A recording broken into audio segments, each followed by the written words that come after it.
Viewers' discretion. Please be aware that the views and opinions expressed by our guest are those of our guest solely, and they are not the views and expressions of the podcast or myself as Madam Speaker and the studios where we are recording. So if you want to come through as somebody who has the right to reply, if the episode is saying anything about you, you are more than welcome to reach out to us. But I want to emphasize that the views and opinions of the guest are solely of the guest and do not represent our channel, our podcast, or myself in any way, shape, or form. Because she's now declaring a war, we will wait for that war. Yes. If she come on the air, we'll shoot her down. If she come on the sea, we'll drown her.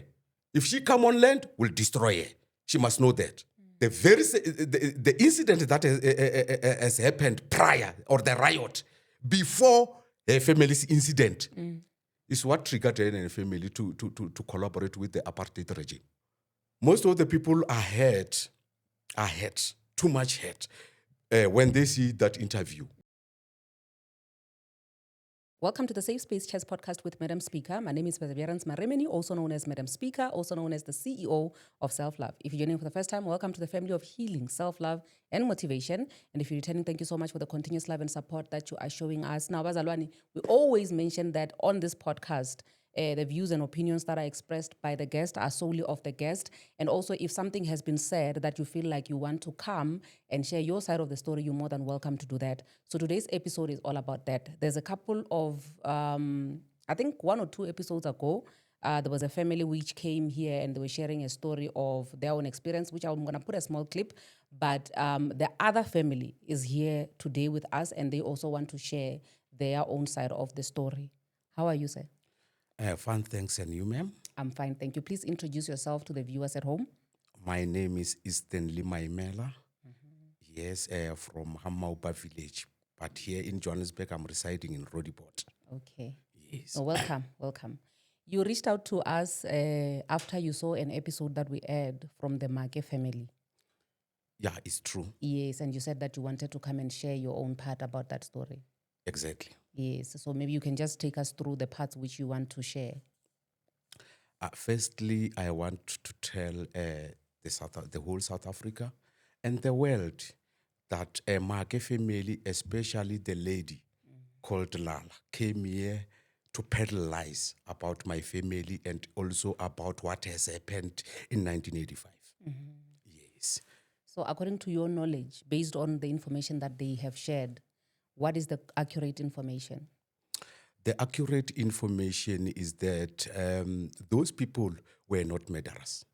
Okay. They were political activists. They fought for their country. They fought for their village. Yes.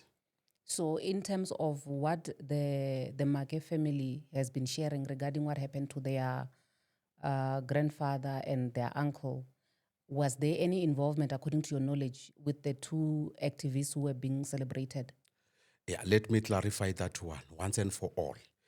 Yeah, what actually happened prior to that incident, there was a series of meetings that was done by comrades of UDF, and the entire youth of that place, they were involved in politics. Okay. Young and old.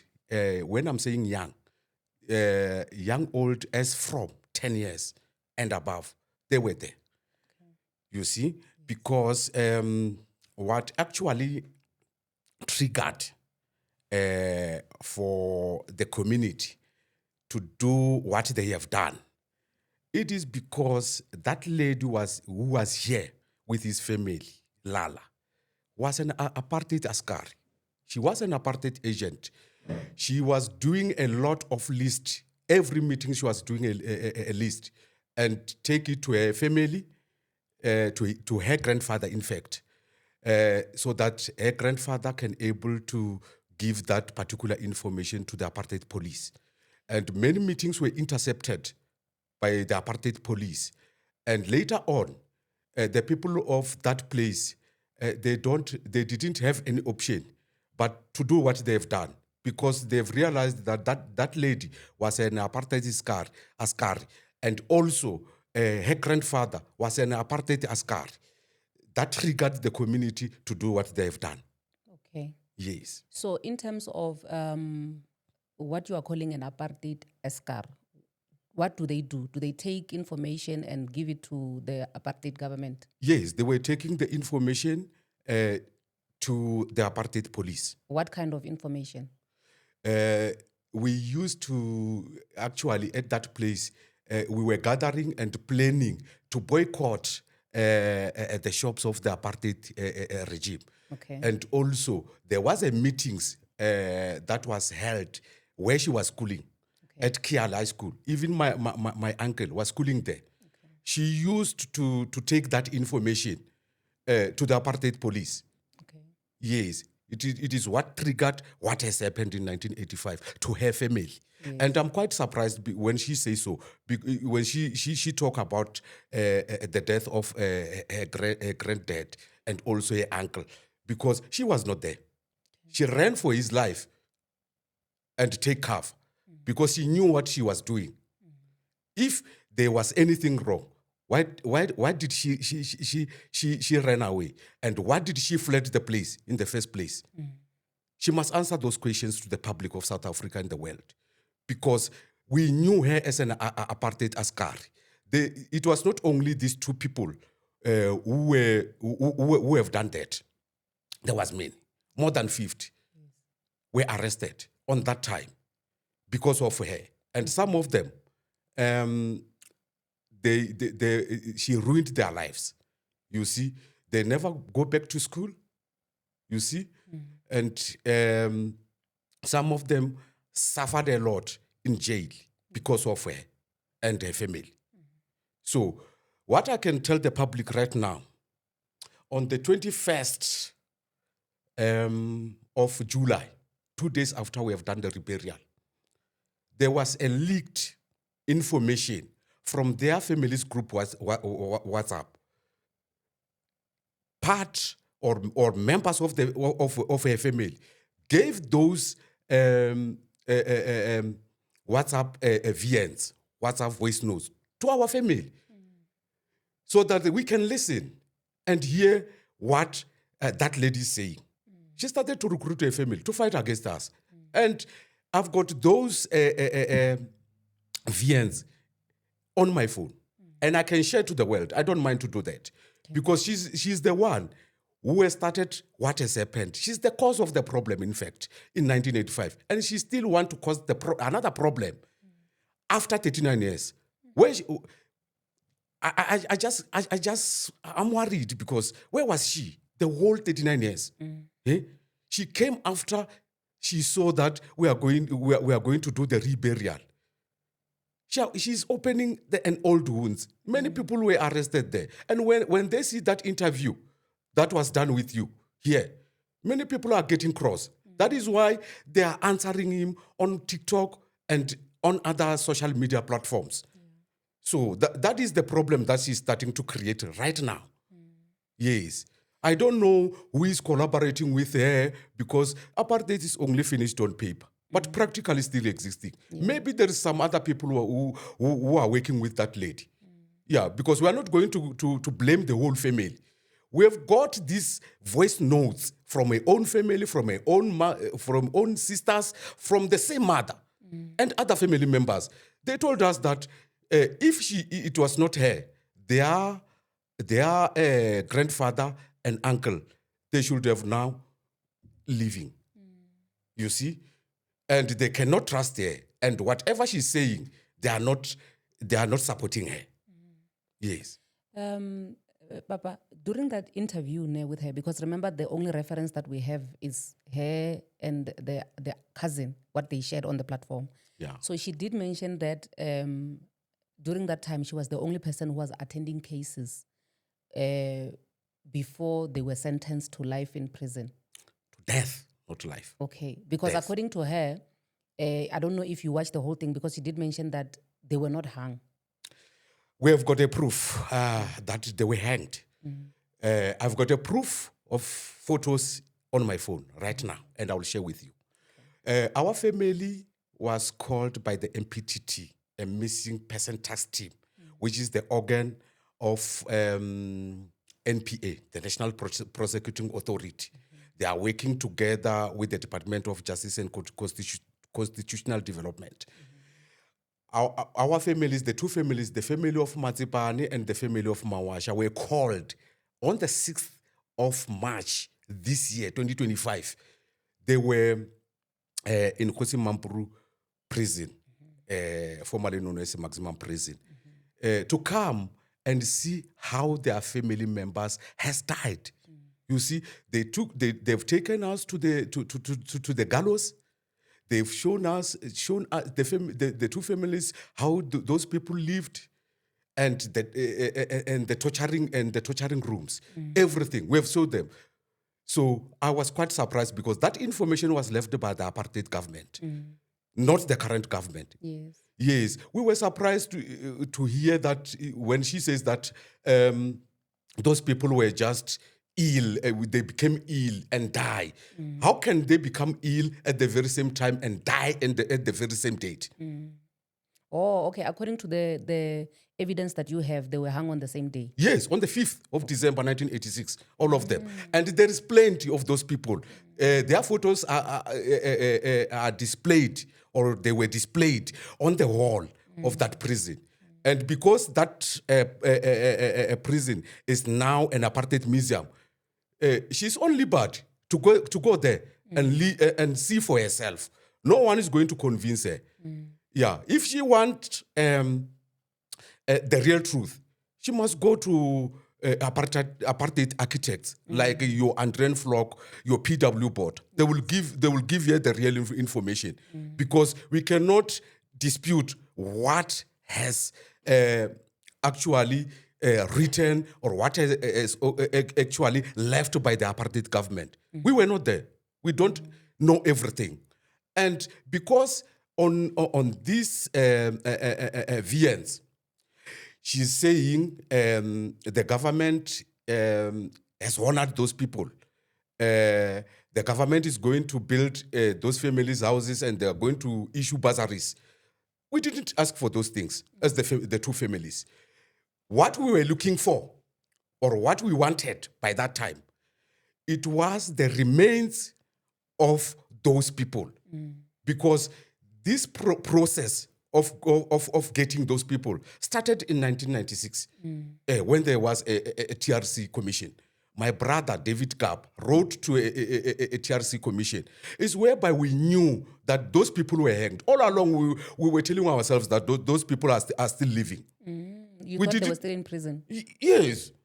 But actually, we were surprised by that time. Let me put it like that. We were surprised to hear that they were hanged. Only 2 of them, out of more than 50 people that were arrested by that time. Because according to the information that she shared with us, she said that those 2 is because they were the leaders. The other ones got lighter sentences. They were the leaders of the UDF. She was right. They were the leaders of the UDF. And those other ones, they were the members of UDF. That is why they were when most of them were tortured, they were forced to say it's only those 2 people. While it is not an accurate information. Because I myself, I was there. I was 13 years old by that time. I was there. I saw everything. I attended more than 20 meetings that they have done prior to the incident of a family. Yes. So during that day of the incident, were you also present? Yes, I was present. What I'm talking is the truth. I was present. Even my younger brother, who was 11 years old by that time, he was there, and he can still remember everything. He can remember what has happened on that day. Yes. Oh, no, I hear you. And it seems like the story that we are hearing obviously right now is completely different from the one that completely wrong, because if you are going to listen to these VNs, she's declaring to our family.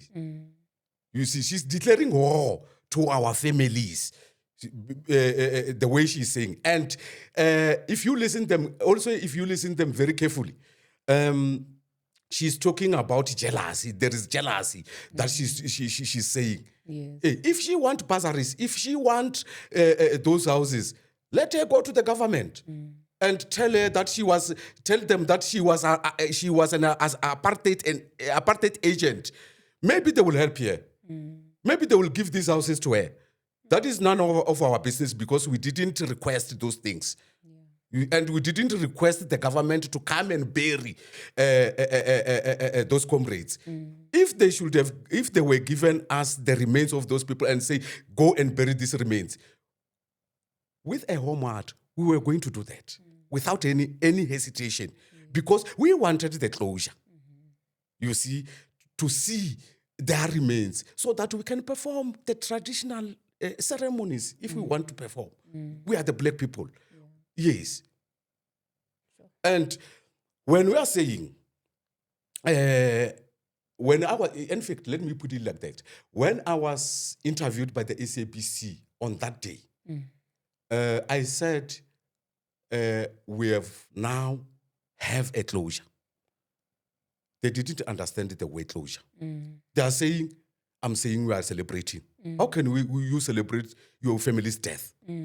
We as the black people, when one of our family members has died, we cry. We don't celebrate. Yeah. Maybe in their family they celebrate when one of their members of the family has died. We don't do that. As Mawasha's family and Matsipani's family, we are also cousins of Matsipani's family. That is why these two people were hanged, because they were cousins. You see? Yeah. So, because she's now declaring a war, we will wait for that war. Yes. If she come on the air, we'll shoot her down. If she come on the sea, we'll drown her. If she come on land, we'll destroy her. She must know that. We are ready for her. We are the peace-loving people. But if we get provoked, we don't have any option but to defend ourselves. Yes. That is what I'm going to tell the public, the South Africans and the whole world. We are being provoked here. And there is an element of jealousy, element of misinformation. She don't have the information. She have spoken about the death of a grandfather and a uncle. She was not there. As I have already spoken or alluded to say, she ran for his life and took cover. She was not there. She just heard. There is another lady who also interviewed by the SABC on that day. She's the first person to be interviewed by the SABC. She has shared the very sentiment that was shared by that woman. We don't know that one, that girl. The one who was wearing an AC t-shirt. Yes, she's not staying in our place. She's staying at the place called Ga Maupa in Monwana village. She just heard, she's young. She was not there. You see, we were surprised and we were asking ourselves, who is this lady? Who is this lady? Only to ask my last born. My last born is also a member of the ANC. She told me that she know that girl. And she told us that girl's name is Betty Muyaba from that place I've already mentioned. Yes. We don't know that girl. She's very young and she's just a loose cannon. Yeah, she have spoken what she doesn't know. She doesn't know even anything about the incident that has happened there. Yeah. Yes. We were actually, if you go to your TikTok and see how people are responding to that interview, is where you are going to get the real truth as to what has happened. I don't want to mention other people's names here. Yeah. Because the incident that has happened prior, or the riot, before the family's incident, is what triggered her and her family to collaborate with the apartheid regime. Can you share a bit about that incident? Yeah, there was a people from somewhere else who were sent to our place. Okay. Yeah, to come and harass our community. They were beating women with shambox and forcing them to go to the meetings. So the youth of that time did not allow that to happen, because we heard before that these people were sent to come and occupy this village. The two villages, Sidiben and Bellevue, were already taken by those people. Yes. And we had to resist for them to take that place. Okay. It is what triggered the incident that has happened to that to that woman's family. Yes, because it is where they started to do a lot of lists, collaborating with apartheid regime, apartheid police, giving them information that those who have beaten those people's names are these people, and they give them the list. Okay. Prior to that, it was has triggered what has happened to her own family. Okay. Yes, and I'm not going to shy away to tell the public that her grandfather was also an apartheid apartheid agent, like herself. Yes. They must tell the whole world the truth as to what triggered the youth of Ga Maupa village to do what they have done. Yes. So because she was saying that they were saying that they're going to ban the witches or a witch, and also because of the jealousy of the things which were there in their family during that time. Let me tell you the reality. How can the whole village jealous one person? They were not the only person who were having cars. There were a lot of people who were having cars. Even my father was having a lot of cars. My father was having a lot of cars. Yes, and better cars than them. Yes. So that incident didn't happen because of people were banning witches. How did they ban her family only? Eh? No, that is not true. Okay. They were banned because they were apartheid askaris. They were apartheid agents. And she must go back to history and look how the UDF conducted itself and how the UDF resolved their challenges. The ANC has came out, if my memory serves me well, during the early 80s, when the UDF addresses their challenges like the one that have happened in our place, Oliver Tambo came out with guns blazing, saying, this is not the way to resolve problems. Okay. You see? Yeah. Yeah. It is how the UDF operated. Back then. Yeah. So we cannot change what has happened. You see, what has happened has happened. You see, she must sit down and actually forget about what has happened. We are now healing. You see, we are now healing. Both of us, we are now healing. But she mustn't come and lie to the public. You see? Because according to me, it's lies. Yeah. And the other thing, jealousy can't help her with anything. She's a professional teacher. You see, a teacher like herself should have done something better in the community, build communities, do programs in the communities. Don't teach young kids hatred, to hold grudges, to fight with people. Because where I'm seated now, I'm very much worried to say what kind of a teacher she is. You see, I'm worried for the children that she's teaching right now. Because according to my analysis, she's teaching our children nonsense because she's a public figure. When you are a teacher, you are a public figure. And you need to have good morals and good ethics. You see? Yeah. And I'm worried. Where I'm seated, I'm very much worried. Okay. I think maybe another thing that I would like to know is before this incident, I mean the incident of the families getting to rebury, you guys having to rebury your loved ones, was there never a chance or an opportunity for the two families to reconcile and just make peace? I'm talking about your family and the family of the Malika family. According to me, we are the black people. We are under the rule of the kings. Okay. We've got a king. There is King Mr Maemela. if she had worries or she had queries regarding these two families, or she wanted to speak with these two families, she should have consulted the royal family. The royal family, they will call us, and we were going to meet her and clarify their family or speak with their families. You see? Yeah. So that is the only way that she should have done. But running to the media will not resolve anything or will not solve anything.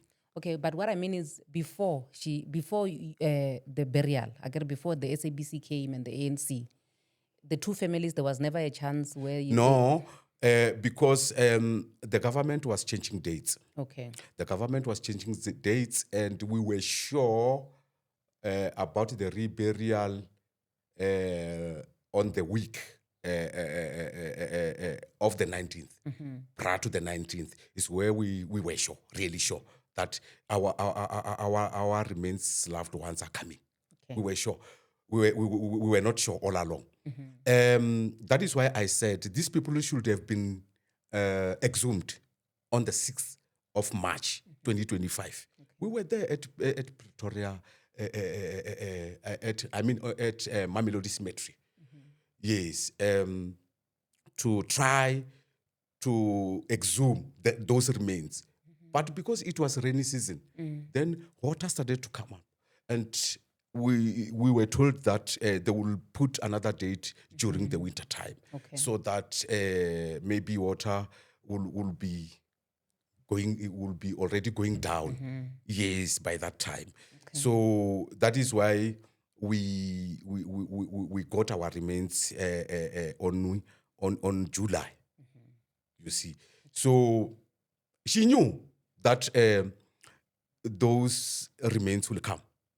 If you listen to these VNs, she knew all along that those remains will come home.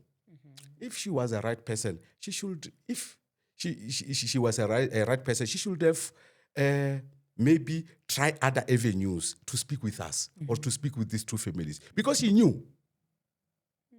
She knew.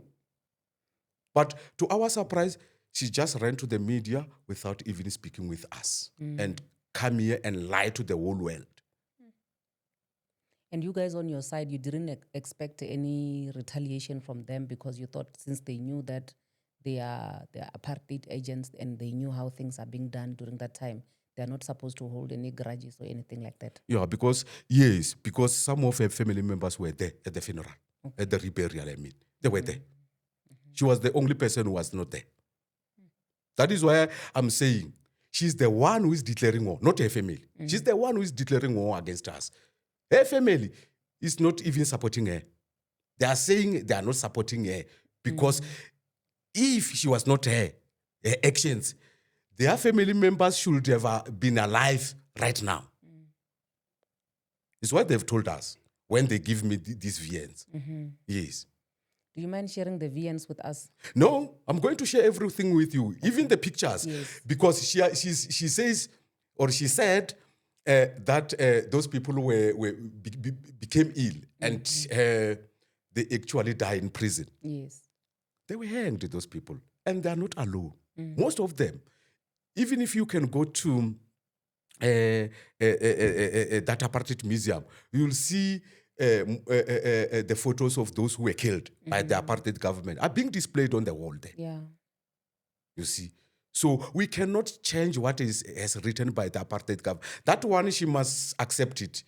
Yeah. We are not apartheid architects. We don't know anything about the apartheid. We were not there. She was not there. We don't know where did she get this information. That is why I'm saying she's a liar. She's a liar, and she lied to the whole world. If and she also says she's going to sue us. We are waiting for that, and we are ready for that. We are going to take her head on, not her family, herself, head on. I can tell you. Yeah, because you guys are practically family, because I heard she's saying that the uncle, the uncle's child has a child with one of the family members from the other side. Yes, it is my uncle. It's my cousin. She's my daughter's uncle, my late uncle, Solomon. Okay. So she was also on your side. No, she didn't want to take sides. Okay. And even now, she's not taking sides. Yeah. She wanted this thing to be resolved. And she told me that this woman, I respected her. But this woman, it is true what I have heard about her. She's my sister. Yes, but why did she run to the media without even speaking to me? Yeah. I'm now an adult. I'm now 41 years old. She can able to speak with me. Why didn't she do that? Yeah. And after my cousin saw that video, I can tell you right now, she was discharged a few days this week. A few days later this week, because she has collapsed and she broken the arm. Sure. Yes. And I will also share that picture of her with you.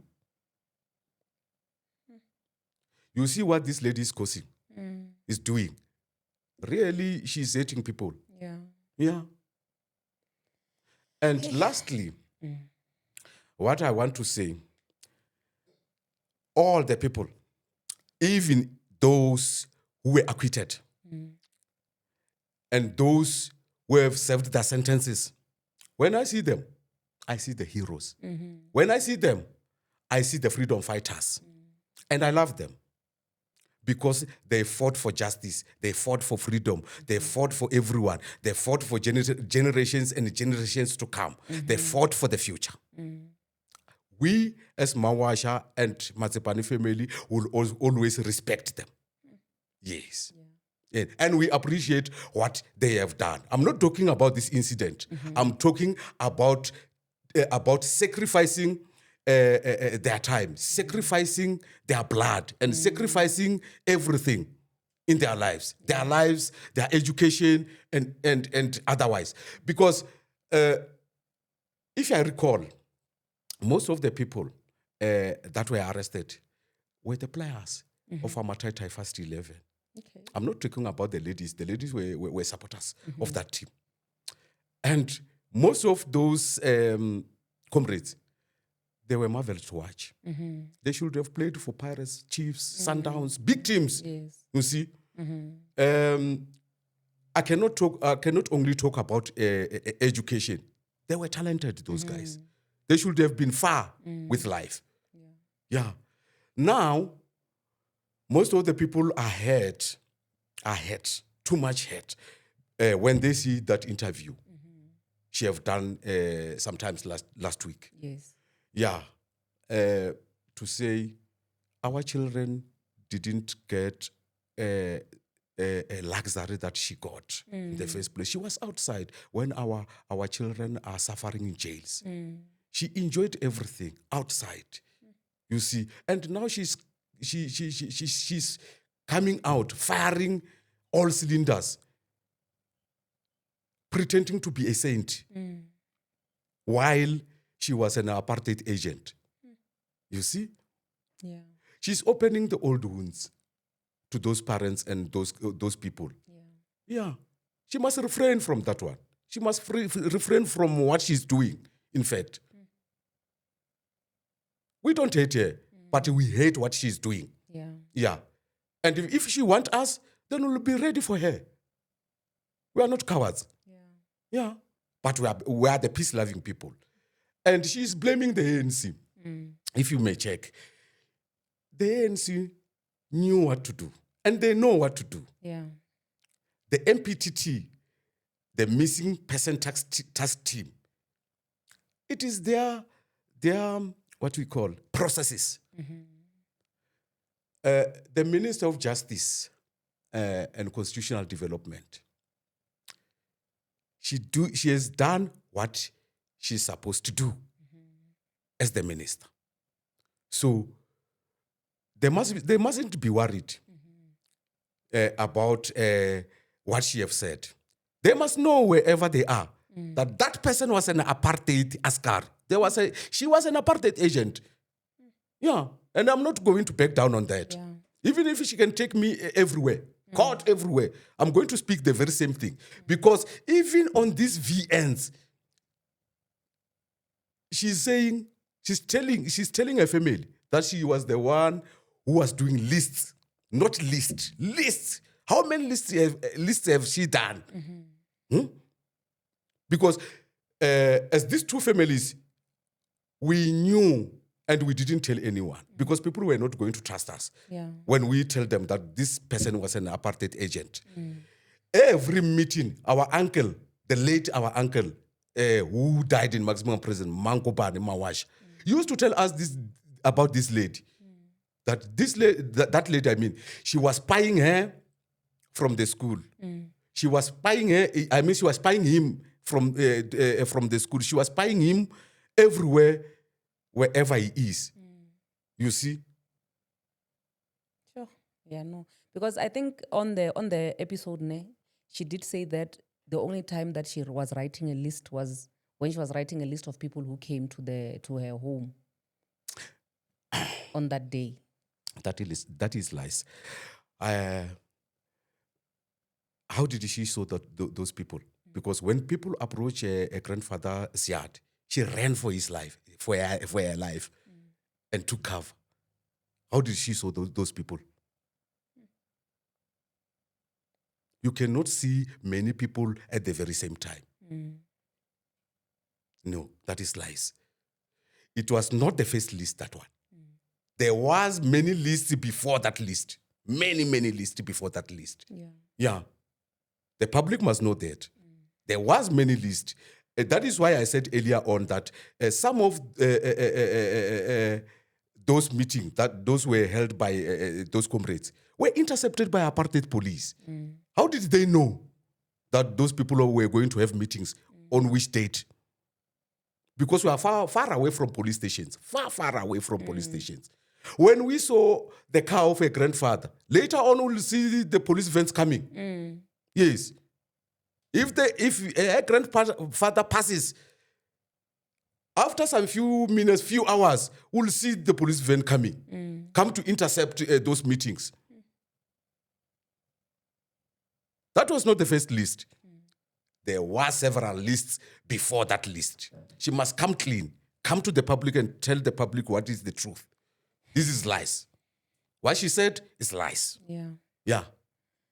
Okay, I think maybe the last thing that I can ask you, before we allow our sister, if she has something to also share, so that she can also have one or two words, is do you see, maybe just by looking at the way things are right now, do you think maybe there could be a chance of reconciliation, considering the fact that you guys are all from the same village and you are all ahead, because the other family is 2 for 2? Let me tell you, that woman, she's no longer staying in our village. That is, she's acting like this. We can reconcile with her family. We don't have a problem with her family. We don't have a problem with anyone. We are prepared to reconcile.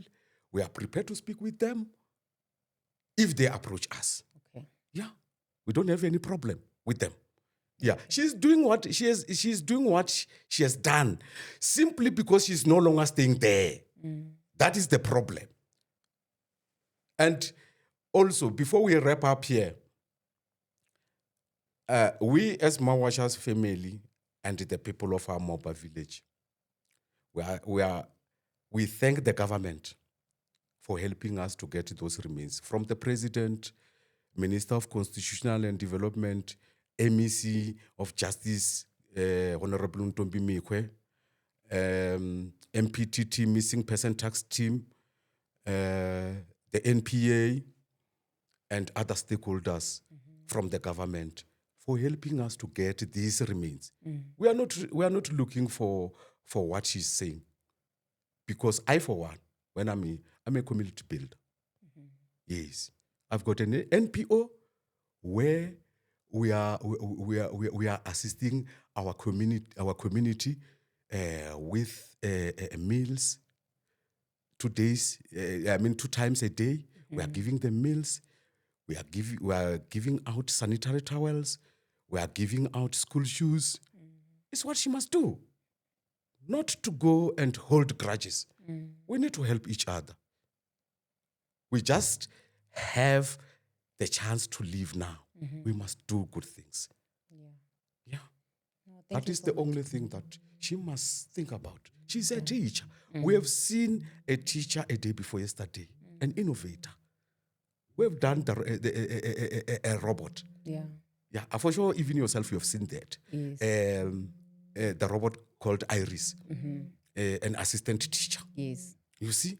She must think about that. She must capacitate herself, not to come and do things that will hurt other people. Yeah. It's what she must teach children. She's a teacher. I'm worried, you see. The way she's behaving, I'm worried, very worried. Yeah. To say, what kind of a teacher is that one?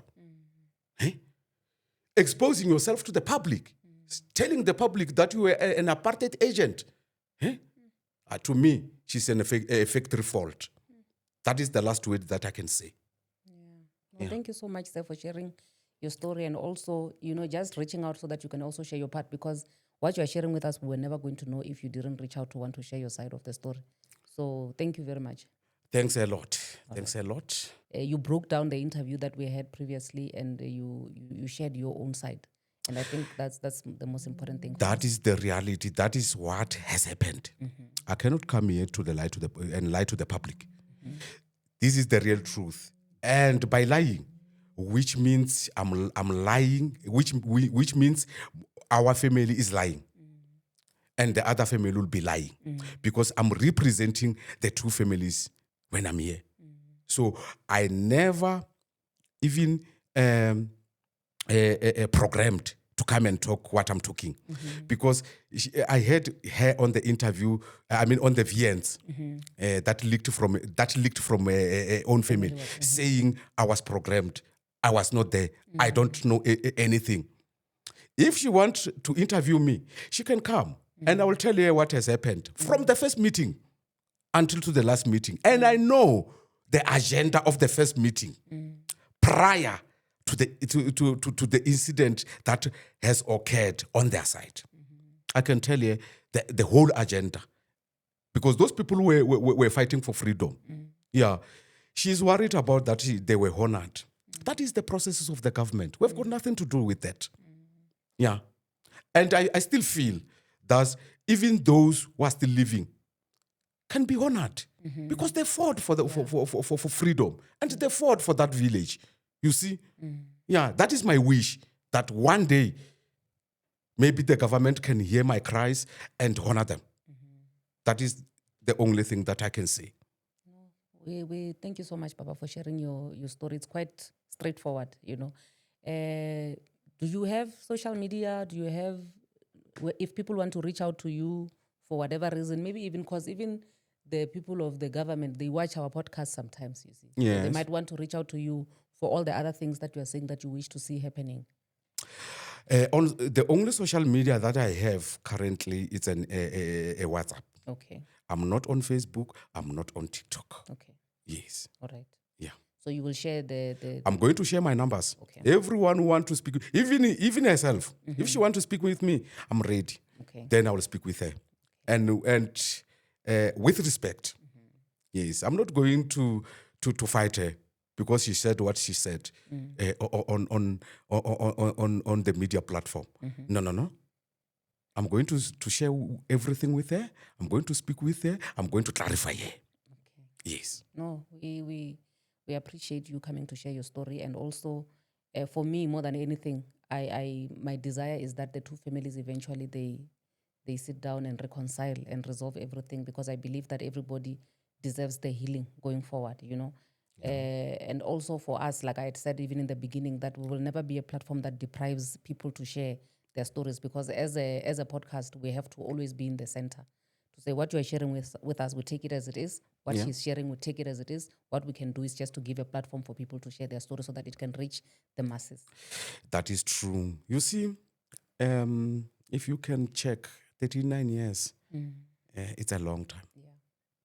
After 39 years, you come to fire, or you come to dispute, or you come to fight. After 39 years, where were you all the time?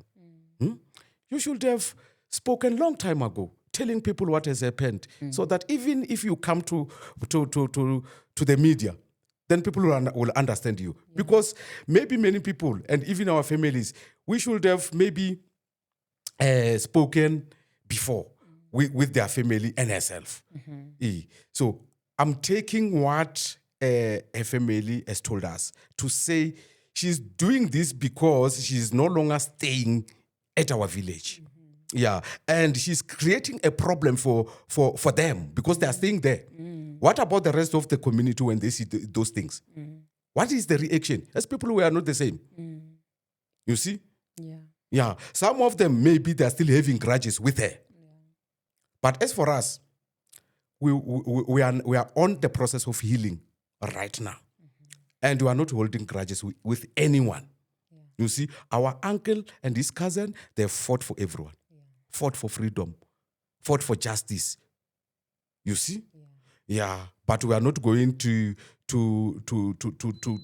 get embarrassed by her on the public and keep quiet while we know the truth. Yeah.